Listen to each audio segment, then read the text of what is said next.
Namaku Hera, dan aku seorang istri dari lelaki yang selalu berada di relung hati awalnya.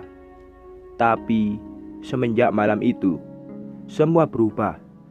Hari ketika aku menyewa lelaki panggilan untuk membalas sakit hati atas perlakuan suami.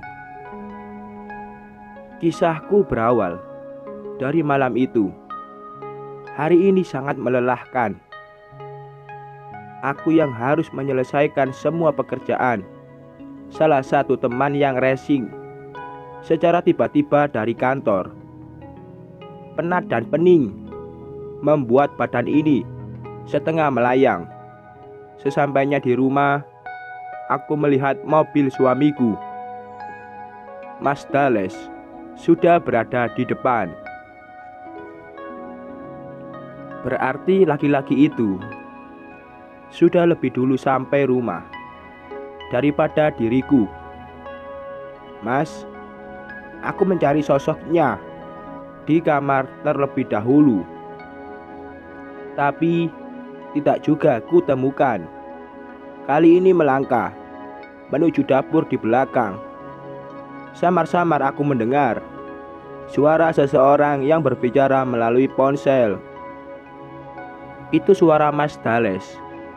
Belum sempat aku mendengar yang ia katakan, panggilan itu berakhir. Gelas yang berada di samping kanan tangan langsung kuambil dan meneguk isinya, agar ia tidak curiga kalau istrinya tengah menguping. Loh, itu kan minum punya Mas. Suamiku sudah masuk ke dalam. Ia langsung menghampiriku. Maaf Mas, tadi haus banget. Aku mencari alasan. Ia memeluk tubuh ini dari belakang, lalu menyandarkan dagunya di pundak.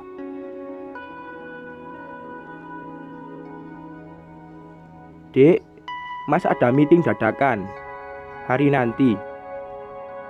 Kamu gak apa-apa di rumah sendiri? Iya, aku sudah biasa kok. Mas Dales mengecup pucuk kepalaku, lalu berjalan menuju kamar kami.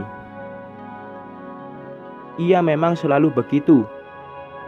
Tiba-tiba beralasan ada meeting dadakan. Tiba-tiba suasana hati tidak baik-baik saja. Aku curiga. Wajar bukan? Ku buntuti Mas Dales ke dalam kamar. Ia langsung mandi dan meletakkan ponselnya di atas nakas. Ponsel berwarna hitam itu tampak berkedip, menandakan ada pesan masuk. Benar saja, ketika ku pegang Android seharga 8 juta itu, ada chat masuk ke aplikasi berwarna hijau. Hotel Luna, jangan lupa sayang, tubuhku lemas. Apa ini? Dengan segenap sisa kekuatan, ponsel itu kutaruh di tempatnya kembali, lalu duduk di ranjang dan mengelus dada yang bergejolak. Setelah membaca pesan tersebut, kenapa tidak ku buntuti saja? Mas Dales, ucapku dalam hati. Setelah Mas Dales keluar dari kamar mandi, aku mengambil handuk dan segera masuk menggantikannya, agar dia tak tahu kalau mata ini masih terus saja mengeluarkan air mata. Selesai mandi, suamiku sudah tak ada di rumah. Segera aku memesan ojek online dan menuju Hotel Luna, tempat yang bertuliskan dalam chat tadi. Tidak sampai 2 menit sejak aku turun dari ojek, terlihat mobil Mas Dales masuk ke parkiran. Dari jauh kulihat ia turun, lalu disusul seorang wanita yang sangat cantik Dan hati ini seketika hancur. Ini bukan kali pertama Mas Dales selingkuh, tapi ini paling menyakitkan buatku. Ketika dengan susah payah dan berhemat sedemikian rupa, aku bertahan agar dapat mengumpulkan uang buat biaya bayi tabung kami. Tapi dia malah asik memadu kasih dengan wanita lain. Sudah tidak lagi berbentuk hati di dalam sini. Ketika dari jarak 5 meter di belakang mereka, aku melihat kedua kulit bibir orang itu saling menempel. Setelahnya mereka masuk ke dalam kamar hotel. Lagi galau, Mbak. Mau cari teman untuk berbagi kesedihan tidak? Seorang lelaki yang kutaksir berumur 45 tiba-tiba duduk di sebelahku. Kamu siapa? Perkenalkan, saya Bang Mel. Saya lihat mbaknya menangis terus dari tadi. Kenapa? Tanya lelaki itu. Aku melihat sekeliling. Hingar-bingar musik dugem menulikan telinga. Lalu mata ini menatap lelaki di depan yang menunggu jawaban. Suami saya selingkuh. Hanya itu yang bisa kukatakan. Ia lalu menawarkan jasa lelaki panggilan. Dengan tanpa berpikir panjang, aku menyewanya 3 juta untuk uang muka. Sudah masuk ke rekeningnya. Ayo, tunggu di depan sana, Mbak. Anaknya baru menuju ke sini.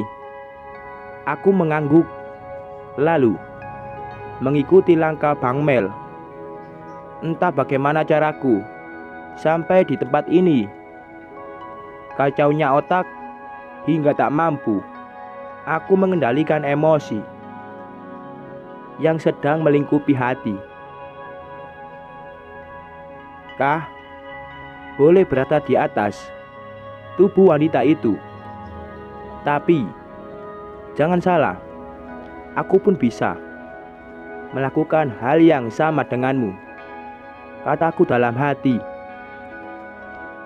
menguatkan dan mencari pembenaran atas keputusanku hari ini. Tak lama kemudian, sebuah mobil berwarna merah berhenti di depan kami. Bang Mel langsung menghampirinya.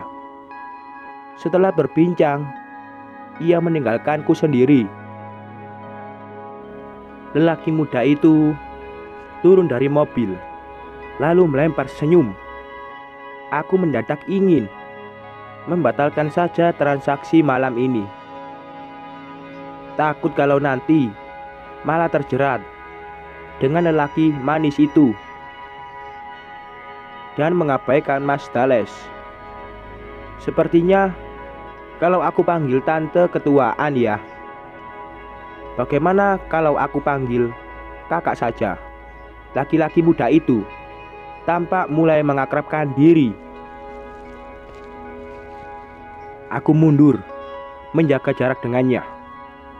Maaf, sepertinya saya tidak jadi. Permisi. Akhirnya aku putuskan membatalkan saja. Sebelah hati ini mengatakan kalau perbuatan ini salah. Ia mencekal pergelangan tanganku. Kenapa? Rahasia terjamin aman, Kak. Lagi pula kakak sudah membayar DP sama Bang Mel kan? Aku bergegas menepisnya. Ah, gak apa-apa. Saya cancel aja. Maaf. Aku melangkahkan kaki, ingin meninggalkan tempat itu, pulang ke rumah, menjadi tujuanku saat ini. Namun, laki-laki muda itu menarik tanganku lebih erat, lalu memaksa masuk ke dalam mobil merahnya. Aku ingin kabur dari sana, tapi kaki tidak bisa diajak kompromi. Akhirnya duduk di balik sabuk pengaman tanpa bisa berpikir jernih. Pemuda itu menatapku lembut. Wajar kalau baru pertama kali merasa gugup, tapi nanti lama-lama terbiasa kok, Kak. Saya hanya menyewa Anda untuk mendengarkan curhatan saya, ucapku akhirnya. Aku pasrah. Memang salahku tidak berpikir panjang terlebih dahulu. Tiba-tiba saja mengiyakan tawaran Bang Mel untuk menyewa laki-laki panggilan. Mobil melaju meninggalkan parkiran bar. Aku duduk dengan perasaan gelisah. Bagaimana nanti? Aku harus menjelaskan kepada Mas Dales saat pulang ke rumah. Dari info Bang Mel, lelaki muda ini dipanggil Adios. Entah itu nama aslinya atau hanya nama panggilan, whatever, aku gak peduli. Dia melihat ke arahku dengan senyum menyeringai ketika ku katakan gak ada kontak fisik. Bahkan mengatakan kalau semua yang menyewanya kebanyakan seperti aku, tapi tetap saja berakhir bersamanya. Idi, pede banget dia. Emang dia kira bisa mendapatkan semua wanita dengan pesona kegantengannya itu apa? Ups. Aku menutup mulut dengan telapak tangan ketika berpikir kalau Adios memang menarik. Aku menggelengkan kepala, berusaha mengusir perasaan aneh yang hinggap ketika netra ini tak sengaja melihat senyuman tulus dari laki-laki di samping. Perasaan apa ini? Apa mungkin secepat ini? Padahal beberapa jam yang lalu aku menangis karena pengkhianatan suamiku. Bodohlah. Jalani saja yang sudah terjadi. Urusan nanti biar kupikir belakang. Hera Sarah Putri, 26 Agustus 1988. Oke, berarti hanya selisih 10 tahun. Tinggi badan 162, berat 55, dan ukuran cup 36B. Standar. Adios melirik, menilai ke arah dadaku. Ia mengangkat sebelah alisnya, menggodaku. Aku mendelik ke arahnya, lalu menyilangkan kedua tangan di depan dada. Dasar pria panggilan menyebalkan. Kalau saja sekarang aku bercermin, pasti di sana terlihat merahnya wajah ini karena malu. Hei, tapi aku ingin sekali menimpuk wajah tengil itu ketika ia tersenyum menyeringai sambil melirik ke bagian tubuh yang kututupi tangan.